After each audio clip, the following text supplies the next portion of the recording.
Yep. Oh, okay. I'll introduce myself in Indonesian, then we'll start in English. Alright. Okay. Halo teman-teman semua, terima kasih udah join ke channel Felix Zulhendri. Jadi hari ini kita kedatangan Lorraine Scapens, Miss Lorraine Scapens. Jadi kita bakalan diskusi tentang kesehatan wanita, terutama dari sisi postmenopausal. So thank you so much, Lorraine. Really appreciate it. So before we start, can you please introduce yourself? Just give us a bit of your background and.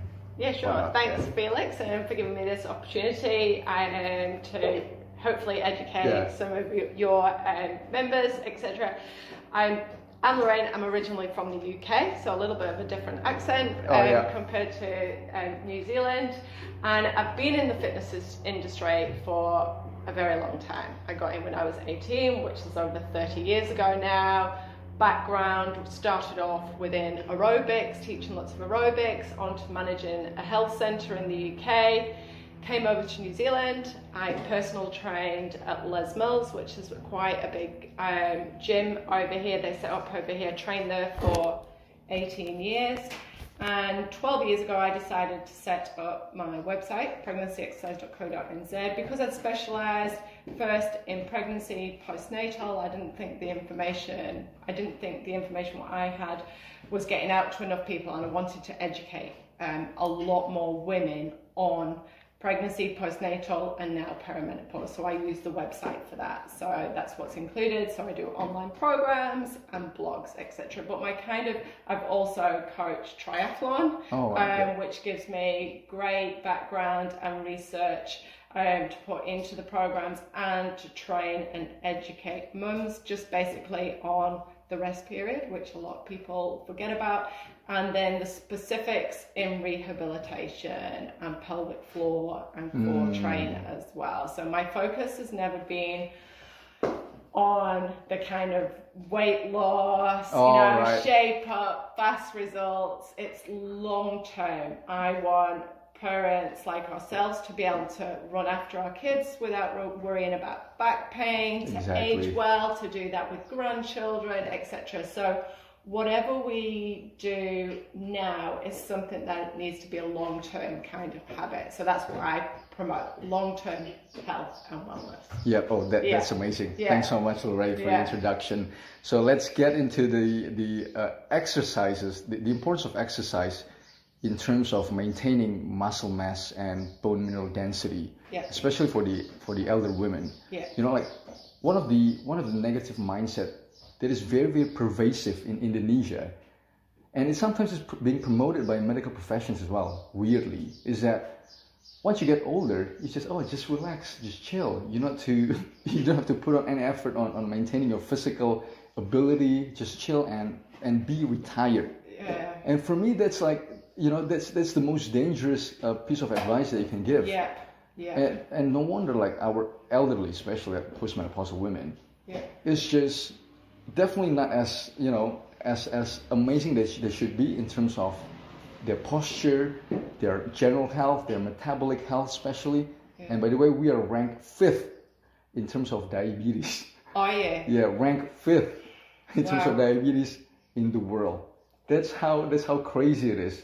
And I would say exercise, especially resistance training, right? Lifting weights, that should be a part of everybody's routine.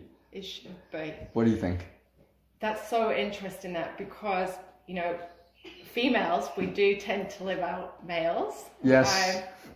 So we need our independence. We need somebody to be able, why should we have to rely on someone to do something basic as opening a jam jar?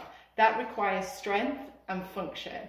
We need to keep up our strength just for things like that, just for functional things, washing baskets, etc. As we age, those things around the house still need doing. So it's super important.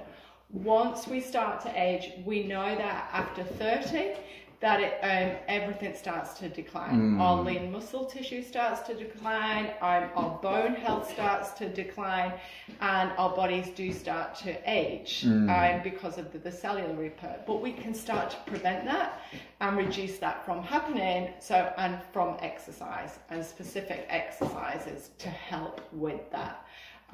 So we need to incorporate strength training, flexibility, and cardio exercise into our lives, especially from our 40s, so that we can prevent that. We know that exercise is a great preventative for diabetes type 2. We know it is, and that also increases the aging factor, increases mobility.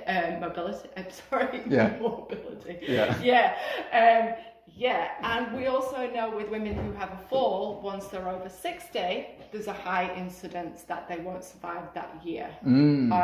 So with exercise, strength exercises, we're going to start to help prevent osteoporosis, which is one of the big factors which starts to increase women's risk, increases again from that age of 30, more so 40, 50, and then once we're into menopause as well. So so what do you think about how do we, for women, especially for the elderly, how do they, if before exercising, so they haven't incorporated any exercise routine in their life. That's majority of Indonesian women. That's scary. So how do they start? For example, if they're in their 40s, 60s, 50s, 60s, and they want to start doing like simple resistance training, how do they start? Would Indonesian women be quite active through the day? What would their general they would. role? They would be. Busy through the house. Doing exactly. Working, or are they office? How would their day? It's really pretty much mixed. Is that? Yeah, but sometimes, typically Indonesian, especially in the middle income family, they would have maids. Right. Yeah. So so sometimes they would give like the sort of house chores for the maids to do. Right. So they'll be like lessening their activity, right? Yeah. Okay. So what we would need to look at, and the best way for your viewers to start is, we would often think it's the same when I used to be a triathlete. I used to do hours and hours of training, and yet when I was postpartum, after I had my children, I didn't have that time. And I was thinking 5 and 10 minutes is a waste of time. It's not. And that's where a beginner needs to focus on. 5 to 10 minutes a day of movement is going to start to make a benefit. So we can start to look at that. And a lot of my videos on the Pause Fit are 10-minute different workouts. And if women have got more time, they can pinch from another workout and add on to that. But it's starting off quite small with, I would say, just like off the top of my head, which would benefit women, would be a simple wall sit against a wall for 30 seconds, a press up against a bench, and then you could look at a simple kneeling plank. So we've got almost a full body workout there with just 3 exercises, but we're working on strength. We can move through movement and flexibility on a wall sit. When we're against the bench, we're getting a little bit of upper body support to start to help through the joints and increase that bone strength and bone health. And then with the plank, we're helping the core strength to help prevent back pain as well and ongoing. So just 3 little exercises a day. They could start off with 1 round, Felix. Guys, and then you just build up to 2 or 3. And then maybe the following day, I'm going to go for a 10-minute walk, or I'm going to, instead of running the kids to school, would they run in the car? Yeah, or in the car. Is it bikes? Or in the car. In the car. would anybody, are schools close to you guys, or not really? Yeah, not really, but the thing is, like, Indonesian infrastructure is not that great in terms of pedestrian walk and stuff, Is it biking, though? Is there a lot of bikes? Motorbike, but not really biking, like bicycles. Bikes are still good, though. Because you're still using your core actually, to maintain. But what we've got there going on is balance, lots of kind of brain work between the two. So we've actually got more of that using a bike as well. I see, so that's actually probably quite good, especially more so than sitting in the car. Everything's switched on. We've not got to that stage yet with bikes. Plus it's traffic jam, you get stressed, and then the cortisol levels up, and all this cascade. What we can do there, that's good that you just pick that up as well, because what's very important for women as we age is keeping the social factor. Women actually need a lot of support and a village, and mental wellness is also a big factor in how we go through perimenopause and menopause as our hormones are changing. So in that situation of if it's busy traffic and you're in the car, we need to have a kind of podcast on, or someone we can talk to, a friend, rather than getting stressed. Oh, do you know what? I'm just going to call one of my friends and a social chat. And then that's that 5-minute you time, which again is super important, especially for women. Not so much men, which is interesting, but women do need that social interaction. Throughout what I try to promote now is women need to have 5 to 10 minutes a day of mental wellness. So sometimes I say if they've got a Shakti mat, go on that for 5-10 minutes. Reading a book, sitting outside for 10 minutes, or making sure each week that they book in. Do you have cafes? Cafes, go and meet the friends in a local cafe once a week, because that has huge benefits for our hormones to elevate, because everything's changing. Again, from those early ages, we don't sometimes realize where perimenopause can start as young as kind of 34. All right. Generally, perimenopause starts from around 42 to 46. There we say the average. So it can last a long time. It can last up to 10 years before menopause sets in. And menopause is once women have not had a period for 12 months, and then we go into menopause. So how we eat and exercise, it's kind of got to be just a little bit different through those two phases. So so the sort of like when you're talking about the changes, the hormonal changes, how does that affect us, women, for example, in terms of the physical health, like muscle mass, bone mass, and it's all related again. We know we've got that decrease in the muscle mass and the bone health.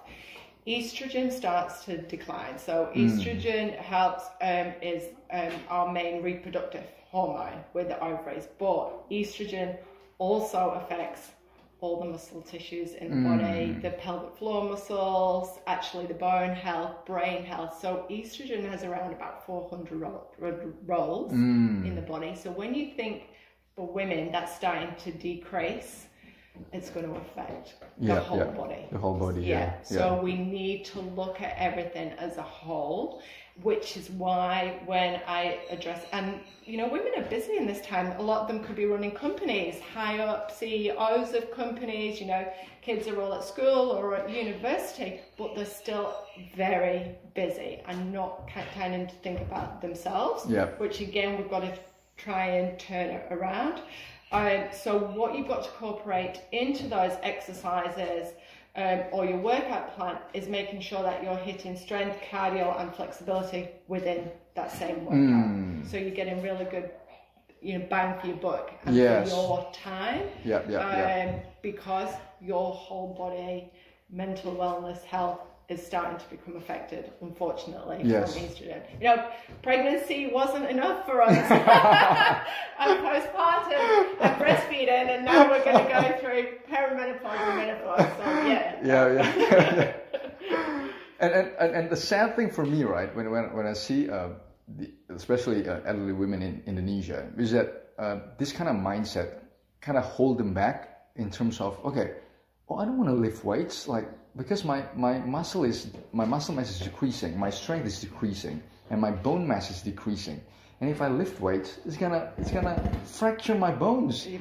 That's kind of it's crazy. That kind of mindset. That's the sad thing is that that's even promoted by some medical professionals.